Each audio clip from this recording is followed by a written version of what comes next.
Friends, हम Indian express discuss कर रहे हैं 30 दिसंबर का। तो यहाँ पे फर्स्ट न्यूज़ है। इस पेज से पहले मुझे कोई भी न्यूज़ इंपॉर्टेंट नहीं लगी, आप भी देख सकते हैं कोई भी हेडिंग इंपॉर्टेंट नहीं इससे पहले भी। ठीक है, अब हम आगे चलते हैं। यहाँ पर फर्स्ट न्यूज़ है, OBC constitutes 25% of police, STs get better representation. ठीक है, तो एक डेटा निकाला है पुलिस ऑर्गेनाइजेशंस पे basically bureau of police research and development. तो उसमें ये बेसिकली शो किया गया है सिर्फ शेड्यूल्ड ट्राइब्स हैं उन्हीं का बेटर रिप्रेजेंटेशन है police forces in comparison to the share in population. उसके अलावा सारी बैकवर्ड कास्ट ने काफ़ी फेयरली परफॉर्म किया है। Backward caste Dalits and tribal constitute almost 67% of India's population, लेकिन अगर उनका पुलिस फोर्सेज में रिप्रेजेंटेशन देखो तो सिर्फ 51% है। For example the data shows against a 41% share in the population OBC 41% है, लेकिन उसका रिप्रेजेंटेशन सिर्फ 25% है, मतलब लगभग डेफिसिट है ऑलमोस्ट 40% इन रिप्रेजेंटेशन का। तो ये ऐसा ही डेटा है कि कितनी पॉपुलेशन है कितना रिप्रेजेंटेशन है, तो आप इसमें कुछ कहीं यूज़ कर सकते हैं। यहाँ पे बैट्स के बारे में बताया गया तो the Kolar leaf nose bat is exclusive to Karnataka and we are proud of this fact. तो आपको पता होगा कोलार लीफ नोज बैट कहाँ मिलते हैं, कर्नाटका में। वैसे आपको कोलार गोल्ड माइन से भी पता होगा कि ये कर्नाटका में ही है। अब यहाँ पे बैट्स के बारे में कुछ बताया गया है। तो bats are one of the least studied mammals in the country, though there are 130 species in India. तो बैट्स की 130 स्पीशीज इंडिया में पाई जाती हैं। ये बहुत ही अडेप्टेबल क्रिएचर्स होते हैं, इसलिए सबसे ज़्यादा वल्नरेबल भी होते हैं क्योंकि ये ह्यूमन हैबिटेशन के आसपास भी मिल जाते हैं, अर्बन सेटलमेंट्स में भी मिल जाते हैं, which makes them vulnerable. They also have a bad image in the public है, जैसे ये माना जाता है कि वो कैरियर है डिजीज़ के। लेकिन ट्रुथ ये है जो बैट्स हैं वो बहुत ज़्यादा वाइटल होते हैं इकोलॉजी के लिए, क्योंकि पॉलिनेटर्स होते हैं और इनकी मेन डाइट ही नेक्टर होती है। तो ये एक पौधे से दूसरे पौधे पर जाते हैं, इसलिए पॉलिनेशन करते हैं। The plants that bloom at night are entirely dependent on bats and moths for pollination. Bats also help in insect control. अब इसके अलावा ये insect control के लिए भी हेल्प करते हैं, therefore help in the protection of crops. तो सिंस द कोविड-19 पैंडेमिक कुछ ये देखा गया है कि अनवेरीफाइड एसोसिएशन विद बैट्स माना गया है कि कोविड-19 बैट्स की वजह से फैला। उसकी वजह से हम देख रहे हैं कि बहुत सारे लोग बैट्स को बहुत ज़्यादा किल कर रहे हैं। दे हैव बीन अटैक्ड और किल्ड। अब हम आगे चलते हैं।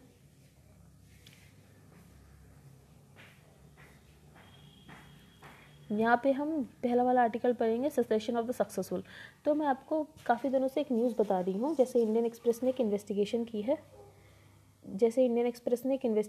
है। तो उसमें ये पता चला है कि बहुत सारे बच्चे यहाँ से इंडिया से बाहर चले जाते हैं जो भी टॉपर्स होते हैं। तो उससे हमें क्या पता चलता है, उससे हमें ये पता चल रहा है कि हमारे बहुत ज़्यादा ब्रेन ड्रेन की प्रॉब्लम है। तो this newspaper reported this week the results of its investigation of the academic choices of school leaving toppers that showed more than half of the first rankers in class 10th एंड 12th examination वो ज़्यादातर US में पढ़ने चले जाते हैं या तो एम्प्लॉय होने चले जाते हैं। ठीक है, तो toppers are the tip of an iceberg और स्टूडेंट माइग्रेशन। तो हमने देखा हमारे यहाँ के ज़्यादातर टॉपर्स बाहर जा रहे हैं। तो more recent data post 2015 suggest that the trend of out migration of Indian talent and wealth is accelerated. और हमें डेटा से ये पता चल रहा है कि ये जो ट्रेंड है माइग्रेशन का और ज़्यादा बढ़ रहा है।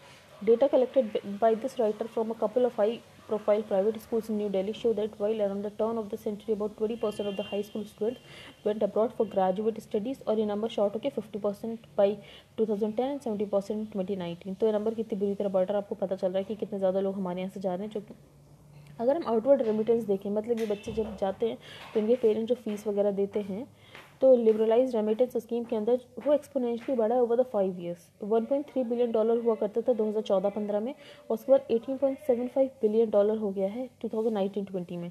तो this flight of financial capital signals not just a flight of human capital. तो इससे पता ये क्या चल रहा है कि सिर्फ पैसे ही नहीं जा रहे, हमारे ह्यूमन भी तो जा रहे हैं, ह्यूमन कैपिटल। मतलब वो बच्चा यहाँ पर होता तो वो कुछ करता, साइंटिस्ट बनता और इंडिया के डेवलपमेंट में हेल्प करता, लेकिन अभी तुम देख रहे हो वो ओवरसीज चला गया। तो सिर्फ फ्लाइट ऑफ फाइनेंशियल कैपिटल भी नहीं हो रही, फ्लाइट ऑफ ह्यूमन कैपिटल भी हो रही है। इसलिए ऑथर ने इसको बोला cessation of the successful. After all उन्होंने बोला कि कोई भी, जैसे हम देख रहे हैं कि सिर्फ अभी इसका ये ट्रेंड नहीं है, ट्रेंड बहुत पहले से चल रहा है। जैसे मोतीलाल नेहरू, यहाँ तक कि जो नेशनल मूवमेंट के लीडर थे, उन्होंने भी अपने बेटे जवाहरलाल नेहरू को हेरो स्कूल इन ब्रिटेन भेजा था पढ़ने के लिए। तो जो पहले भी एमिनेंट इंडियंस थे वो ब्रिटिश राज में ही पढ़ने भेजते थे बच्चों को। ठीक है, even after independence overseas education has had attractions. तो इंडिपेंडेंस के बाद भी ओवरसीज एजुकेशन का अट्रैक्शन तो है ही। तो but there are no reliable estimates of flight of human capital in an early recognition of the problems of brain drain for developing economies। तो हम देख रहे हैं हमारे पास डेवलपिंग इकोनॉमीज की कौन सी दिक्कत होती है, ब्रेन ड्रेन की। तो ऑथर ने बोला है कि हमें ब्रेन ड्रेन टैक्स लगाना चाहिए, मतलब जो भी अपने बच्चों को भेजते हैं तो उनके ऊपर एक अलग सा टैक्स। इसके अलावा जो भी प्राइम मिनिस्टर हमारे रहे हैं, फॉर्मर प्राइम मिनिस्टर या प्रेजेंट प्राइम मिनिस्टर, उनका ये कहना है कि ये ब्रेन बैंक है, क्योंकि जब बच्चे वहाँ पर जाते हैं तो रेमिटेंस यहाँ पर भी भेजते हैं जब वहाँ पे वो जॉब करते हैं। However the data suggest that in increasing number of non resident Indians, पर ऑथर का ये कहना है जो एनआरआई एक बार बन जाते हैं वो उसके बाद वापस कभी इंडिया में आते ही नहीं है और हमेशा अपने जो होस्ट कंट्री उसको ही सर्व करते रहते हैं, होम कंट्री को कभी सर्व करते ही नहीं है। However, there is now an emerging category of Indians migrating out and opting to stay out of India because they feel their motherland no longer wants them. और ज़्यादातर लोग एलिनेट होते जा रहे हैं। एक बार वो यहाँ से चले जाते हैं ना तो उन्हें लगता है कि उनके मदरलैंड को उनकी ज़रूरत ही नहीं है और वो वापस ही नहीं आते।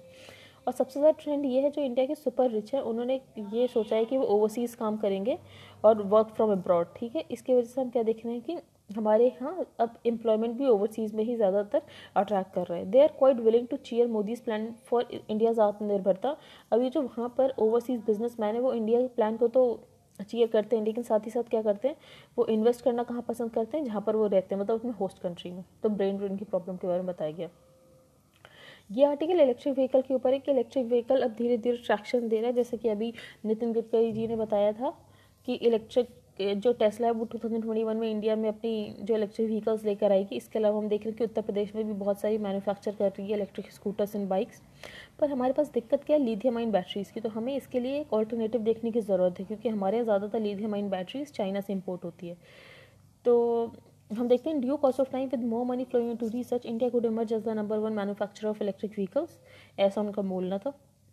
अब इससे क्या क्या दिक्कत हमारी सॉल्व होगी, पोल्यूशन की दिक्कत सॉल्व होगी, एनर्जी सिक्योरिटी, मतलब हमें ऑयल ज़्यादा इंपोर्ट नहीं करना पड़ेगा तो हमारा ऑयल इंपोर्ट बिल नहीं होगा। ठीक है, तो हमारे डेफिसिट कम होगा। तो India is today one of the world's 30 city with the worst air pollution and much of the pollution vehicle और इमिशंस को बोल सकते हैं कि व्हीकल की वजह से होता है। तो the adoption of electric vehicles will reduce overall emissions and also help meet the targets under the Paris agreement. तो इससे जो डिपेंडेंस ऑयल इंपोर्ट्स पे वो कम हो जाएगा। नीति आयोग ने सजेस्ट भी किया था कि अगर had earlier pegged the savings in the oil import bill at rupees 1.2 lakh crore, ठीक है, लगभग इतना पैसा हम बचा लेंगे। तो ऐसे शिफ्ट से अच्छा होगा हमारे लिए, क्योंकि हमारे पैसे भी बचेंगे और कंजेशन भी नहीं होगा रोड्स पे, उसके साथ ही साथ क्या होगा, पोल्यूशन भी कंट्रोल होगा। तो however there is the issue of creating, पर दिक्कत क्या है, चार्जिंग इंफ्रास्ट्रक्चर, मतलब बैटरी को बार बार चार्ज करने की दिक्कत है। तो हमें वैसे चार्जिंग इंफ्रास्ट्रक्चर बनाने की ज़रूरत है। Affordable and convenient charging will after all increase the segments attractiveness for consumers. तो कंज्यूमर्स को भी अट्रैक्ट करने के लिए कुछ ना कुछ तो करना पड़ेगा ना, तो क्या करना पड़ेगा, अच्छे अच्छे चार्जिंग इंफ्रास्ट्रक्चर बनाना पड़ेगा ताकि कंज्यूमर इस तरफ अट्रैक्ट हो। अब नेक्स्ट पेज पर चलते हैं, ये आर्टिकल पढ़ेंगे। अब यहाँ पर ऑथर ने ये बोला है कि how are we going to collectively remember the year 2020। ठीक है, जैसे अभी हमारे यहाँ क्राइसिस आया था, पैंडेमिक का क्राइसिस, उससे पहले इतना बड़ा क्राइसिस वर्ल्ड वॉर 2 को मान सकते हैं, पर वर्ल्ड वॉर 2 एक पॉलिटिकल क्राइसिस था, अभी जो है वो मेडिकल क्राइसिस था। लेकिन वर्ल्ड वॉर 2 जो इतना बड़ा क्राइसिस था उसके बाद भी हमें कुछ अच्छी चीज़ें देखने को मिली। ठीक, The World War II comes to mind. It was a global crisis which gripped all of humanity. It was a political crisis brought about by the expansionist drive. मतलब जो कंट्री एक्सपेंड करना चाहते थे, अपना एरिया बढ़ाना चाहते थे, उनकी वजह से वर्ल्ड वॉर 2 हुआ था। लगभग 50 मिलियन पीपल डाई हो गए थे on the battle fronts and the genocides. कुछ तो डिसअपियर हो गए, कभी ट्रेस भी नहीं हुए। But the war also turned out to be a great democratizing experience for Europe. पहली बात ये, it established responsible and accountable governments. ठीक है, it helped to bridge the class divide by bringing different castes close to one another. तो इसमें हमें देखना है कि हमें क्या क्या अच्छी चीज़ें पता चल रही। पहले डेमोक्रेटाइजिंग एक्सपीरियंस था, दूसरा रिस्पॉन्सिबल अकाउंटेबल गवर्नमेंट होगी, तीसरा क्लास डिवाइड थोड़ा कम हो गया, और वॉर ने फॉलो किया डीकोलोनाइजेशन। मतलब इनकी इकॉनमी इतनी ज़्यादा ख़राब हो चुकी थी ब्रिटेन वगैरह की कि इनको डीकोलोनाइज करना ही पड़ा एशिया और अफ्रीका को। तो the world as a whole benefited as the real threat of a fascist take over of the world was averted. तो जो फेसिस्ट टेक ओवर चल रहा था वो वर्ल्ड का वो रुक गया। ठीक है, अब हम देख रहे हैं कि कोविड-19 भी ऐसा ही बड़ा पैंडेमिक था, तो इससे क्या अच्छी चीज़ हुई। तो ऑथर ने बोला वैसे ये जैसा सरफेस पे ग्लूमी लगता है वैसे ही ये अंदर से भी ग्लूमी ही है, बीनीथ द सरफेस। ठीक है, इसमें ज़्यादा कुछ अच्छी चीज़ें नहीं हुई, बस एक नेशनल बैरियर्स ब्लर हो गए, क्योंकि पैंडेमिक और टेररिज्म के बाद ये जो इन्वायरमेंट और टेररिज्म के बाद जो चीज़ें ग्लोबली डील होती है वो पैंडेमिक डील होता है। ठीक है, पैंडेमिक को आप नेशनल बैरियर्स में नहीं कर सकते थे, आपको ग्लोबली ही इसको चेक करना था। तो हम देख रहे हैं कि नेशनल बैरियर्स तो ब्लर हो गए, लेकिन क्लास बैरियर्स बहुत ज़्यादा बढ़ गए। एक्सपीरियंस ये रहा रिसेंट क्राइसिस का।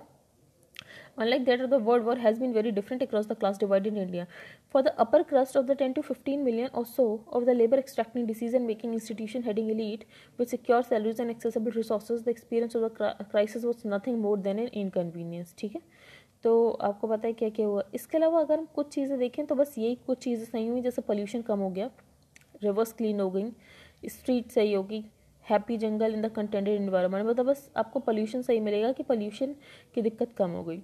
बाकी तो जो लोअर क्लास उनको तो बहुत दिक्कत हो, unorganised labour, domestic help, daily wages, इनके लिए तो बिल्कुल लाइफ चेंजिंग एक्सपीरियंस हो गया। इसके अलावा crisis instead of creating new solidarities, इसने क्या किया, इसने स्टीरियोटाइप्स और सोशल प्रेजुडाइसेस को और ज़्यादा रीइंफोर्स कर दिया। फॉर एग्जांपल मुस्लिम्स वो particularly at the receiving end of it and वो स्टिग्मेटाइज, तो वो और ज़्यादा स्टिग्मेटाइज हो गए इस पैंडमिक की वजह से।